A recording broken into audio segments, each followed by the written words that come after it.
महिलरूपयम नामक एक दक्षिणी शहर के पास भगवान शिव का एक मंदिर था। वहाँ एक पवित्र ऋषि रहते थे और मंदिर की देखभाल करते थे।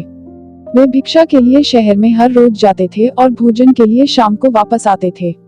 वे अपनी आवश्यकता से अधिक एकत्र कर लेते थे और बाकी का बर्तन में डालकर गरीब मजदूरों में बांट देते थे, जो बदले में मंदिर की सफाई करते थे और उसे सजावट का काम किया करते थे। उसी आश्रम में एक चूहा भी अपने बिल में रहता था और हर रोज कटोरे में से कुछ न कुछ भोजन चुरा लेता था। जब साधु को एहसास हुआ कि एक चूहा भोजन चोरी करता है तो उन्होंने इसे रोकने के लिए सभी तरह की कोशिशें की।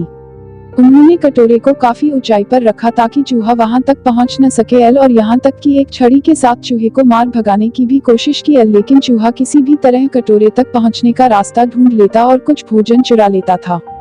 एक दिन एक भिक्षुक मंदिर की यात्रा करने के लिए आए थे, लेकिन साधु का ध्यान तो चूहे को डंडे से मारने में था और वे भिक्षुक से मिल भी नहीं पाए। इसे अपना अपमान समझ भिक्षुक क्रोधित होकर बोले, आपके आश्रम में फिर कभी नहीं आऊंगा, क्योंकि लगता है मुझसे बात करने के अलावा आपको अन्य काम ज्यादा महत्वपूर्ण लग रहा है।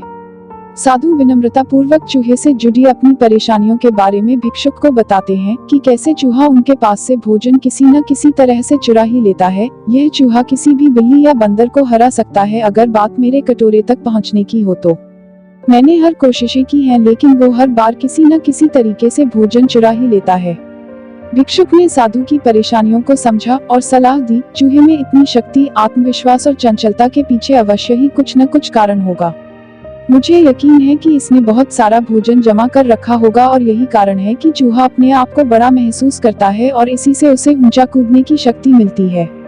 चूहा जानता है कि उसके पास कुछ खोने के लिए नहीं है, इसलिए वो डरता नहीं है।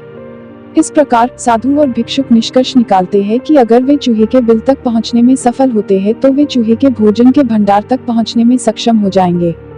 उन्होंने फैसला किया कि अगली सुबह वो चूहे का पीछा करेंगे और उसके बिल तक पहुंच जाएंगे।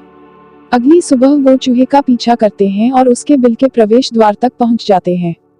जब वो खुदाई शुरू करते हैं तो देखते हैं कि चूहे ने अनाज का एक विशाल भंडार बना रखा है। फौरन ही साधु ने सारा चुराया गया भोजन एकत्र करके मंदिर में ले जाते हैं। वापस आने पर अपना सारा अनाज गायब देख चूहा बहुत दुखी हुआ और उसे इस बात से गहरा झटका लगा और उसने सारा आत्मविश्वास खो दिया।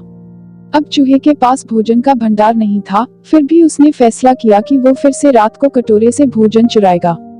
लेकिन जब उसने कटोरे तक पहुंचने की कोशिश की तब वह धड़ाम से नीचे गिर गया और उसे यह एहसास हुआ कि अब न तो उसके पर शक्ति है और न ही आत्मविश्वास।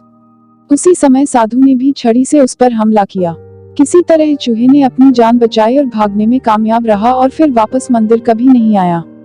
यदि हमारे पास भी संसाधनों की कमी न हो तो हम में भी अद्भुत शक्तियां और आत्मविश्वास की कमी कभी नहीं आ सकती।